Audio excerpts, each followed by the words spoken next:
Dios les bendiga. Cerramos nuestros ojos, vamos a hacer una oración para que el Señor tome el control. Padre poderoso, te damos gracias, Señor, por el privilegio de una vez más estar delante de ti. Gracias, Señor, por la vida que nos das, porque por medio de ella, Señor, nos permites acercarnos al trono precioso de la gloria. Bendito Rey, te suplicamos, Señor, toma el control de nuestras vidas, nuestro corazón. Ábrelo, Señor. Permítenos entender tu voluntad, comprender tu palabra y colocarla por obra. Espíritu Santo, llena nuestros corazones de ti. Llénanos de tu amor, de tu misericordia, Señor, para que tu nombre sea exaltado por medio de nuestras vidas, para que tú seas enaltecido en nuestros corazones. Padre amado, te damos la gloria y la honra y la alabanza porque solo tú eres digno. En el nombre del Señor Jesucristo. Amén. Amén. Bueno, hoy vamos a tocar un pasaje que está en el Evangelio de Juan, capítulo 4, del verso 3 al 26. Vamos a hacer esta lectura y después vamos a enseñar. Juan capítulo 4, versículo del 3 al 26. Tienen sus recursos bíblicos, por favor.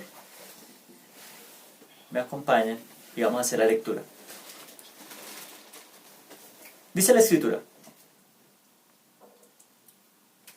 por eso se fue de Judea y volvió otra vez a Galilea. Como tenía que pasar por Samaria, llegó a un pueblo samaritano llamado Sicar, cerca del terreno que Jacob le había dado a su hijo José. Allí estaba el pozo de Jacob. Jesús, fatigado del camino, se sentó junto al pozo. Era cerca del mediodía. Sus discípulos habían ido al pueblo a comprar comida. En eso llegó a sacar agua una mujer de Samaria, y Jesús le dijo: dame un poco de agua. Pero como los judíos no usan nada en común con los samaritanos, la mujer le respondió: ¿cómo se te ocurre pedirme agua si tú eres judío y yo soy samaritana? Si supieras lo que Dios puede dar y conocieras al que te está pidiendo agua, contestó Jesús, tú le habrías pedido a él, y él te habría dado agua que da vida. Señor, ni siquiera tienes con qué sacar agua, y el pozo es muy hondo. ¿De dónde pues vas a sacar esa agua que da vida? ¿Acaso eres tú superior a nuestro padre Jacob, que nos dejó este pozo, del cual bebieron él, sus hijos y su ganado? Todo el que beba de esta agua volverá a tener sed, respondió Jesús. Pero el que beba del agua que yo le daré, no volverá a tener sed jamás, sino que dentro de él esa agua se convertirá en un manantial del que brotará vida eterna. Señor, dame de esa agua para que no vuelvas a tener sed, ni siga viviendo aquí, ni sigas viniendo aquí a sacarla. Ve a llamar a tu esposo y vuelve acá, le dijo Jesús. No tengo esposo, respondió la mujer. Bien has dicho que no tienes esposo. Es cierto que has tenido 5, y el que ahora tienes no es tu esposo. En esto has dicho la verdad. Señor, me doy cuenta de que tú eres profeta.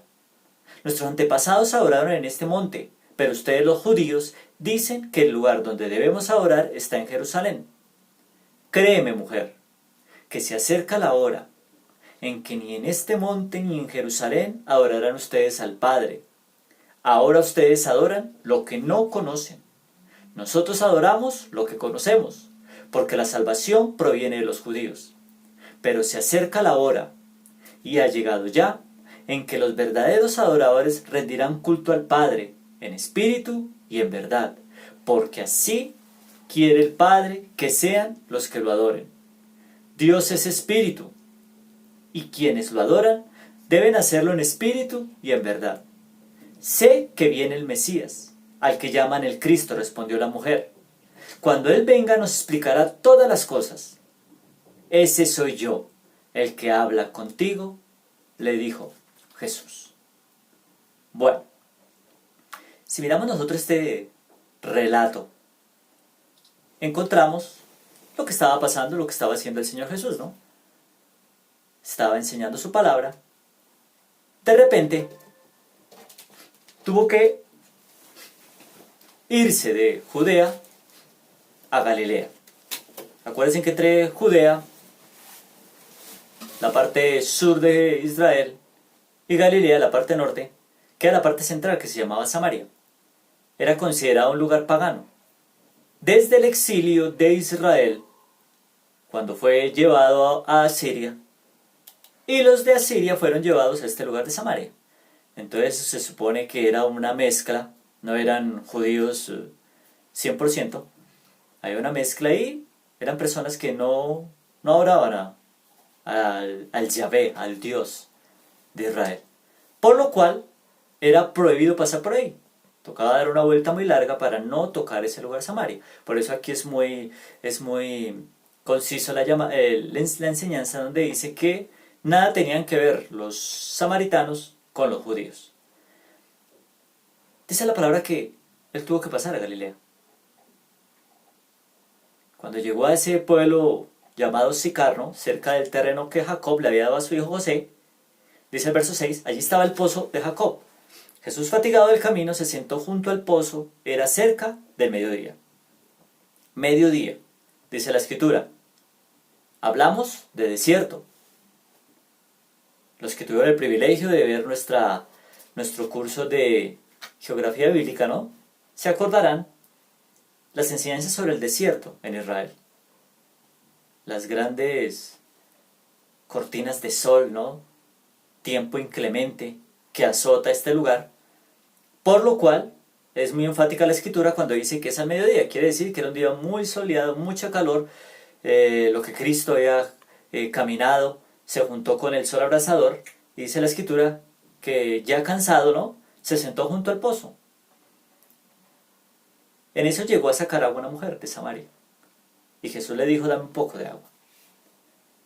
Verso 9. Pero como los judíos no usan nada en común con los samaritanos, la mujer le respondió, ¿cómo se te ocurre pedirme agua? Si tú eres judío y yo, samaritano. Y empezamos aquí con la primera clave. Cristo llegó a una persona que socialmente no podía tener nada con él. Y es el mensaje que Cristo da. La escritura lo dice, ¿no? Que se cogió un pueblo contradictorio y rebelde, y a lo más vil y menospreciado, Él llamó. La mujer es totalmente sincera en decir, nada, tenemos los dos, que vienes acá. Pero Cristo iba a hacer ese trabajo con esta mujer. Y aquí es donde empezamos la iglesia a entender el misterio de lo que Cristo es. Mira el verso 10. ¿Qué dice el verso 10? ¿Cómo empieza? ¿Cuál es la primera frase del verso 10 con la que Cristo aborda a esta mujer? Si supieras lo que Dios puede dar y conocieras al que te está pidiendo agua, contestó Jesús, tú le habrías pedido a él y él te habría dado agua, pero un agua que da vida, dice la escritura. Mira, ¿cuál es la imagen de esa agua? Si no es calmar la necesidad de la humanidad que necesita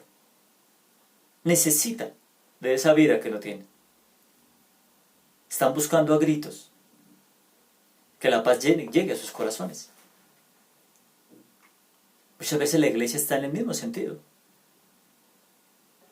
Mira, qué bonita iglesia. Aquella que sabe lo que Dios puede dar. Aquella que conoce al que está pidiendo el agua. Es increíble saber que muchas personas que dicen seguir a Dios no saben quién es Él. No tienen ni idea de lo que Dios puede dar. No tienen ni idea el amparo que tienen con ese Dios, el Dios todopoderoso. No conocen quién es Él. Por eso pasan necesidad, por eso siguen pidiendo ayuda. Cuando aquí la palabra es muy enfática. Si supieras lo que Dios puede dar, acompañado de algo más, y conocieras al que te está pidiendo agua, tú le habrías pedido a Él, y Él te habría dado agua que da vida. Él hubiera calmado tu necesidad. Estamos en momentos de necesidad. Estamos pasando por épocas de opresión. Estamos pasando por muchos sinsabores, miedos. Estamos en un momento donde la necesidad se ha vuelto cada vez más grande. En la humanidad total y en los hijos de Dios. Porque esto es algo que aún nos afecta a nosotros. Muchos de nosotros es el miedo el que nos gana. ¿Por qué? Porque no sabemos lo que Dios puede dar. No conocemos quién es. El que por medio de su palabra, de su poder, nos da ese agua que da vida eterna. Que nos mantiene con gozo, con paz en momentos de dificultad. Bonito es uno decir, conozco a Dios. Hermosísimo es decir, yo sé quién es Él. Cuando todo está bien.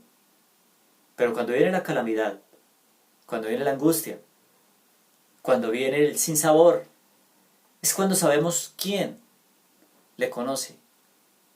¿Quién es el que sabe quién es Él? No el Cristo que nos ha enseñado la historia. Aquel que murió en una cruz y se quedó allí. No el Cristo que nos es enseñado como el libertador. Algo muy parecido al libertador Simón Bolívar. No es el Cristo como un líder religioso de alguna secta ordinaria, como Mahoma lo es para los musulmanes. Es el Cristo exaltado. Dice la Escritura que está sentado a la diestra del Padre. Dice la Escritura que está en gloria, honor. El Cristo exaltado. Iglesia, si tú supieras lo que Él te puede dar, no tendrías miedo. Si tú supieras lo que Él tiene para ti. Si tú le conocieras realmente. Conocer a Cristo no es simplemente leer un pasaje bíblico o aprendérmelo de memoria. Conocer a Cristo no es regularmente y congregarme, ¿no?, en la iglesia. Conocer a Cristo no es solo nombrar, ¿no?, lo que Él es. No es decir su nombre. Conocer a Cristo, la Escritura nos dice que es otra cosa. Vamos, acompáñenme. Vamos a mirar qué es conocer a Cristo. Vamos a 1 de Juan, capítulo 2, versículo 4. 1 de Juan, capítulo 2, versículo 4. Dice la Escritura: el que afirma lo conozco, pero no obedece sus mandamientos, es un mentiroso y no tiene la verdad. Verso 5. En cambio, el amor de Dios se manifiesta plenamente en la vida del que obedece su palabra. De este modo sabemos que estamos unidos a Él. El que afirma que permanece en Él debe vivir como Él vivió. Y ahí es donde nos metemos en problemas. ¿Por qué el miedo nos gana? ¿Por qué pedimos si no tenemos? ¿Por qué golpeamos si no se nos abre? Sencillo. Porque no sabemos. No sabemos qué es lo que Dios puede dar. Volvemos a nuestro versículo madre. Si supieras, verso 10, lo que Dios puede dar y conocieras al que te está pidiendo agua, que era Cristo, contestó Jesús, tú le habrías pedido a Él, no Él a ti. Y Él te habría dado agua que da vida. Primer punto que encontramos. Si tú supieras quién es Él, si tú le conocieras, si tú vivieras en obediencia, tú le pedirías y Él te daría. Tendrías amor, y la Escritura dice que el perfecto amor echa afuera al temor. Vives en temor porque el perfecto amor no está. Es sencillo. Es lo que dice la Escritura.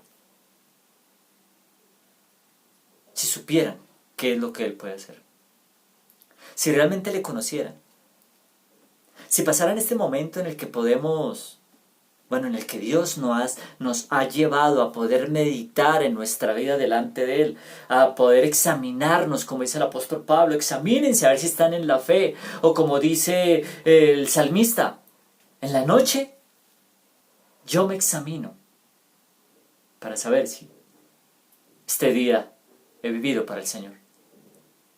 En la noche. Dios nos ha llevado este tiempo para examinarnos, para valorar lo que antes ni sabíamos que teníamos. Desgraciadamente, como el adagio urbano, ¿no? Tenemos que perder para después poder entender lo que teníamos. Es en este momento donde tú tienes que examinar tu corazón. Examinar realmente. ¿Será que tú conoces a Dios? ¿Será que tú conoces a ese Cristo exaltado? ¿Será que tú sabes lo que hay en Él que puede ser para ti? ¿Será que crees eso realmente? ¿O ahora lo que prima en ti es el miedo? Ahora estás mirando más lo que el hombre puede hacer que lo que Dios puede hacer. Porque mira el siguiente versículo, lo que pasa. Verso 11. Mira cómo le responde la mujer a Cristo cuando este verso 10 le es mostrado. Señor, ni siquiera tienes con qué sacar el agua. Y el pozo es muy hondo. ¿De dónde pues vas a sacar esa agua que da vida? ¿Será que nosotros más bien estamos mirando la parte física? En este momento estamos esperanzados quizás a que saque una vacuna, ¿no? Para esta epidemia. Que los hombres se muevan. 2, que los gobiernos, ¿no? Nos permitan seguir viviendo nuestra vida normal. O muchos de ustedes están horrorizados, ¿no? Y no quieren salir de sus casas. Porque de pronto pueden ser víctimas de este poderosísimo virus, ¿no? Que les puede arrancar su alma. Tal vez estamos esperando eso. Verso 11. Señor, ni siquiera tienes con qué. Tú prometes algo que no te veo que lo tengas. Mis ojos no ven. No vemos la solución. Estamos buscando soluciones humanas. Esta mujer estaba buscando una solución humana. Que él tuviera un balde para meterlo en el pozo y darle a ella. Cuando la Escritura dice que no es por nuestra vista, es por fe. Sin fe es imposible agradar a Dios. Nos hemos tal vez enseñado a un cristianismo muy religioso, rutinario. Una parte moral, ¿no? Cambiamos solo porque es una doctrina moralista, tenemos que portarnos bien, pero sacamos de nuestra mente y nuestro corazón el Dios poderoso de la Escritura. El Dios que sacó a un pueblo esclavizado del imperio más grande en ese tiempo, el imperio egipcio. Lo sacó con plagas, con muestras de poder en el cielo, en la tierra. Hizo tantas señales y maravillas para que todos supieran que Él era Dios, no hombre. Se los llevó al desierto y siguió sus maravillosas señales. De la roca sacó agua. Hizo caer el maná del cielo o el pan del cielo. Carne les dio. Dice la palabra que en todos los años que estuvieron en el desierto, en esos 40 años la ropa nunca se envejeció, ni los zapatos se les acabaron. Dios los cuidó, fue tantas cosas que hizo para mostrar su gran poder. Y ese Dios del pasado es el mismo Dios de ahora. Si no lo sabías, si se te olvidó. Ese Dios que mandó la orden del ángel de la muerte visitar a todos los hijos primogénitos de los egipcios. Y al mismo ángel que le prohibió entrar en las casas que tenían la sangre del cordero de la Pascua. Sangre que tú y yo tenemos. ¿Y cuál es el miedo entonces, iglesia? ¿Se te olvidó lo que Dios puede dar? ¿Estás buscando cuestiones netamente físicas, materiales? ¿Tienes es que ver? ¿Estás esperando que tu salvador sea el presidente o la salvadora la alcaldesa? ¿O tal vez los científicos del mundo? ¿Estás esperando que eso pase? ¿Se te ha olvidado quién es Dios? No sabes que Él te puede dar. No le conoces. Y eso es lo que pasa. ¿Hasta cuándo te vas a convencer que este Cristo fue el que te salvó? El que cortó la ira del Padre que estaba contra ti, porque murió en la cruz pagando lo que tú tenías que pagar. Este mismo intercesor fiel, que las 24 horas está a la diestra del Padre intercediendo por ti, velando por ti, cuidándote, porque su sangre no fue en vano. Su sangre fue por amor. De tal manera amó Dios al mundo. De tal manera la amó, que dio a su Hijo unigénito, para que todo aquel que en Él crea, oigan muy bien, crea, no se pierda, mas tenga vida eterna. Entonces, ¿qué pasará con los que no creen? Dale la vuelta a la escritura. ¿Estarás buscando lo que la mujer está buscando? Señor, ni siquiera tienes con qué sacar agua. ¿Cómo va a pasar este momento difícil si no vemos por dónde? 3 meses, 6 meses va a durar esto. Vamos a morir de hambre, de hacinamiento. Nos han cerrado el templo. No podemos acudir a Jerusalén, como dice ella. Acuérdense que después del relato ella dice, no podemos adorar acá. Ustedes dicen que es en Jerusalén. Como quien dice, estamos por fuera de la adoración, no podemos entrar.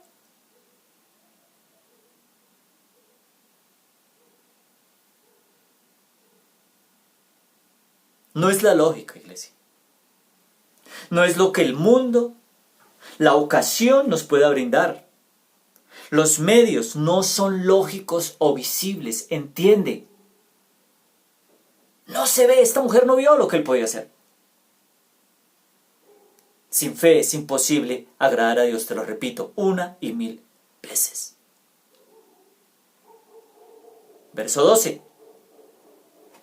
¿Acaso tú eres superior a nuestro padre Jacob? Acuérdense, patriarca, que también se le cambia el nombre por Israel, ¿no? Que nos dejó este pozo del cual bebieron él, sus hijos y su ganado. Veían una descendencia humana con posibilidades antiguas. Fue el que colocó ese pozo donde están ellos. Es el único que les puede dar de beber. Seguimos confiando en el humanismo, lo que el hombre puede hacer, lo que el hombre ha hecho y puede volver a hacer. Cuando se nos olvida que es Dios. Es siempre el hombre el que quiere ganarse la gloria. Y nosotros permitimos que el hombre se gane la gloria que es para Dios, siempre. Porque lo creemos también. Se nos olvida que Dios, en un abrir y cerrar de ojos, puede cambiar cualquier situación.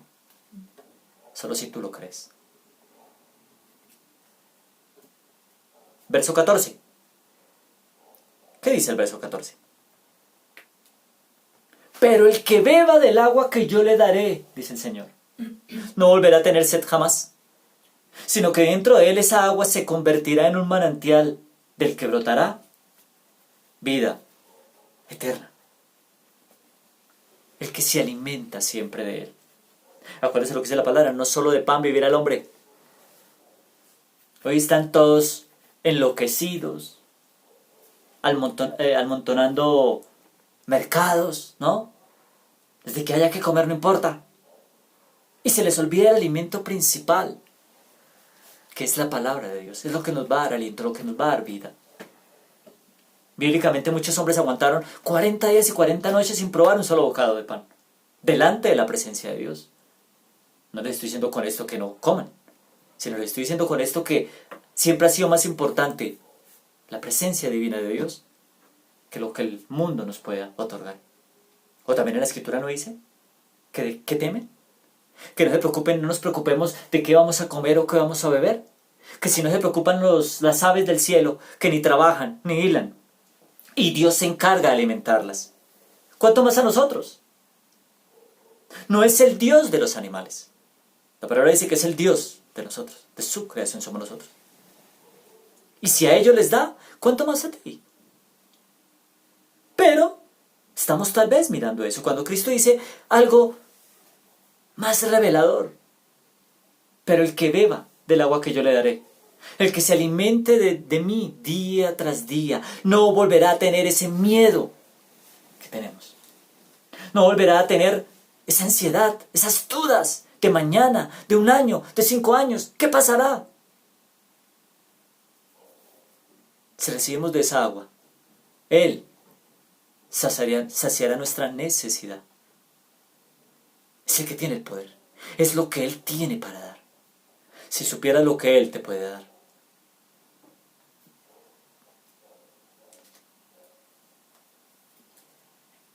Y sigue el problema. Mira lo que yo les decía, la mujer. Verso 22. Perdón, primero el 20. ¿Qué dice el 20? Nuestros antepasados adoraron en este monte. Pero ustedes los judíos dicen que el lugar donde debemos adorar está en Jerusalén. En pocas palabras, ¿qué está diciendo ella? No podemos entrar al templo. Nos es prohibido acercarnos a Dios. Es lo que está diciendo. Algo muy parecido a lo que nos está pasando. Lo que le está pasando a la iglesia a nivel mundial.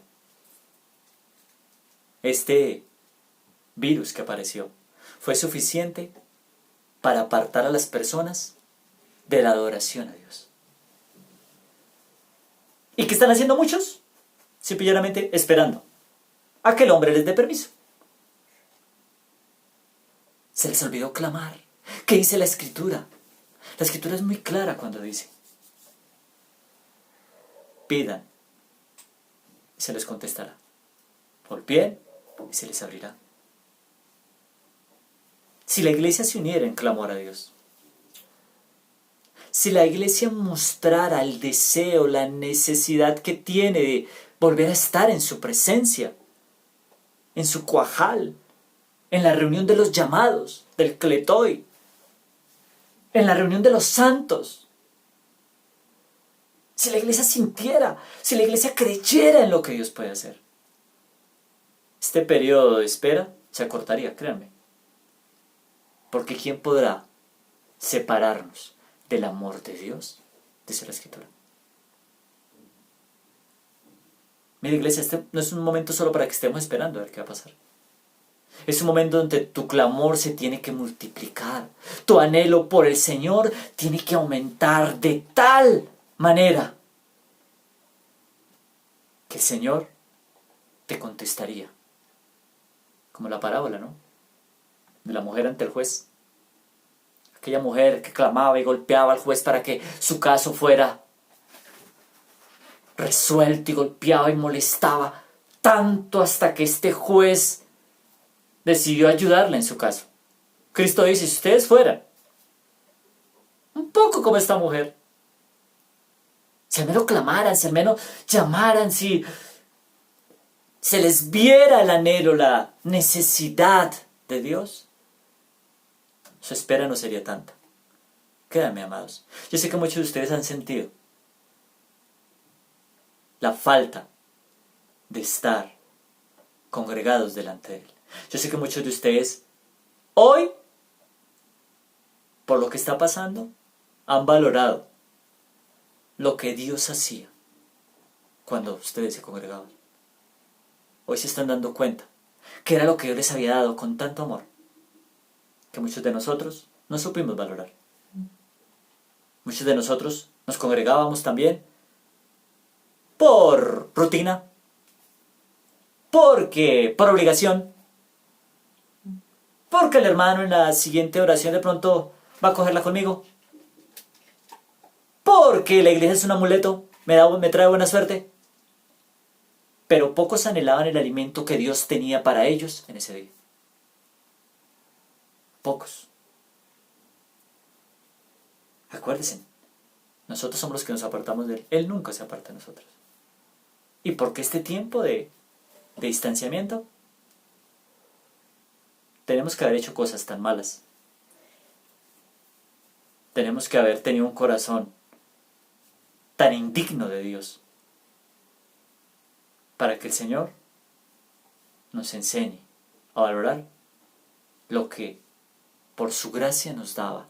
No merecíamos. La palabra dice que son escogidos.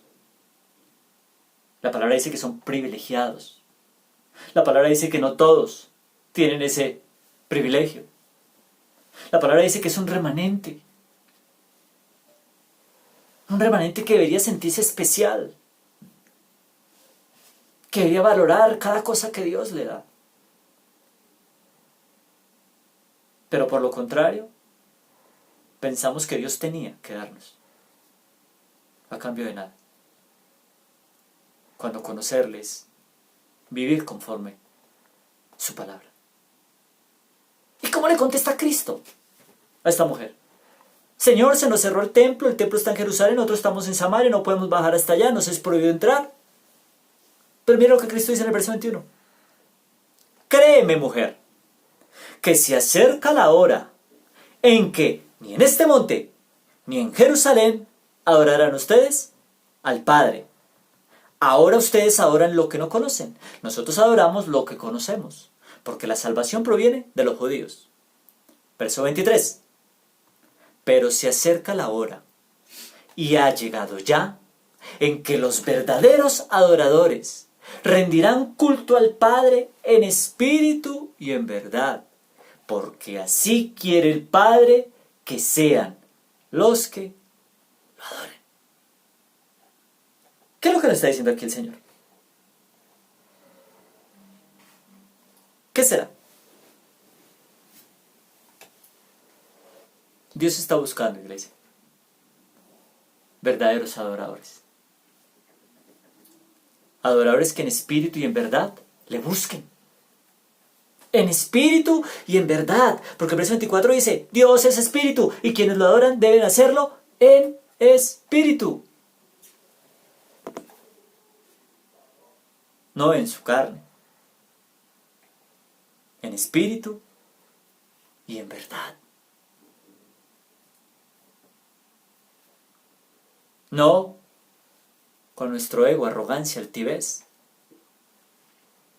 Con nuestro afán. Sino con una sinceridad en nuestro corazón. Que se deleita en aquel que entregó su vida por nosotros. Que anhela segundo a segundo estar delante de su presencia. Mira, yo ya lo dije, pero voy a volver a repetirlo. No es lo mismo estar uno en su casa orando con su tiempo a solas con el Señor. Cuando pasan 1000 cosas, ruidos, llamadas, afán, porque tenemos el tiempo cronometrado. No es lo mismo que cuando nos reunimos delante de Él. Que cuando podemos separar ese tiempo especial donde nadie nos puede molestar. Ese tiempo que entregamos de pensamiento, de obra. Ese tiempo en el que nuestro corazón podemos humillar a los pies de Cristo. No es lo mismo. Por eso cuando lo podíamos hacer todos se les enseñaba tanto. Enfóquense en Él. Sientan el privilegio de estar delante de Él, porque no todos lo tienen. Hoy vemos la necesidad del Señor. ¿Y qué podemos hacer? Unirnos en oración, es lo único que podemos hacer. Clamarle al Dios, saber qué es lo que Él nos puede dar. Conocerle realmente y adorarle en espíritu y en verdad, porque Él busca que le adoren en espíritu y en verdad. A los espirituales, a los que viven sujetos a su palabra. En este momento se puede decir que casi a la fuerza nos han mandado a vivir momentos de santidad, separados de este mundo. Con nuestras familias, desenfocados del trabajo secular, del estudio, de tantas cosas. ¿Para qué será? Y tú te vas a dar cuenta que el Dios perfecto, de sus propósitos, que nunca se alterarán, nos quiere enseñar a que examinemos, a que valoremos todo lo que nos ha dado y a que lo anhelemos como nunca antes, porque ahora nos hace falta. Como a nosotros los pastores nos hace falta la iglesia, ver a los hermanos, sus familias. De la misma manera, nos debe anhelar volver a estar reunidos delante de la presencia del Señor. Aquí no depende de una vacuna, iglesia. Aquí no depende de la decisión de un hombre, presidente o lo que sea, científicos. Aquí depende de nuestro anhelo delante del Señor, de nuestro deseo de glorificarle y alabarle, de lo que sabemos que Él puede hacer, de lo que conocemos de Él, su poder infinito, que depende de nuestro anhelo por volver a estar delante de la presencia del Señor. Tomen de ese agua, aliméntense de Cristo día a día. En espíritu y en verdad, manténganse delante de Él. Y verán que no se necesita de nada ni de nadie. Solo Dios, el Dios que trajo esta calamidad, como dice la Escritura, es el Dios que la puede volver a quitar. El tiempo depende del crecimiento que tengamos delante de Él, de nuestra decisión de volver a estar en sus caminos. Porque la iglesia ya puede entender y acercarse a Dios porque ya le conocen. Él golpea la puerta, dice la Escritura, al final de la recomendación a las 7 iglesias, a personas que conocen de Dios. Les dice, yo golpeo la puerta, si alguno abre, entraré. Eso es para nosotros los creyentes, que tenemos que volver a estar en su presencia, a vivir conforme su voluntad, a quitarnos tantos pensamientos que nada tienen que ver con Él, a quitarnos de encima tanto dogma, psicologías, y volver al Señor y nuestro anhelo de estar delante de Él. Amados de Dios, oremos. Cierren sus ojos, vamos a orar.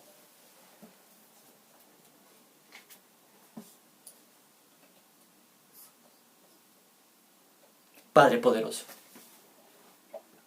bendito Rey, te damos gracias por el alimento que tú nos das, por el agua que da vida eterna, que nos sigues ofreciendo día a día, que calma nuestra sed, que calma nuestra ansiedad, que calma nuestro miedo, que calma nuestra debilidad. Esa agua, Señor, que nos fortalece, esa agua que nos trae esa paz que solo tú nos puedes dar. Esa paz que sobrepasa todo entendimiento, esa paz que permanece para siempre. Esa paz que nos permite creer a ciegas.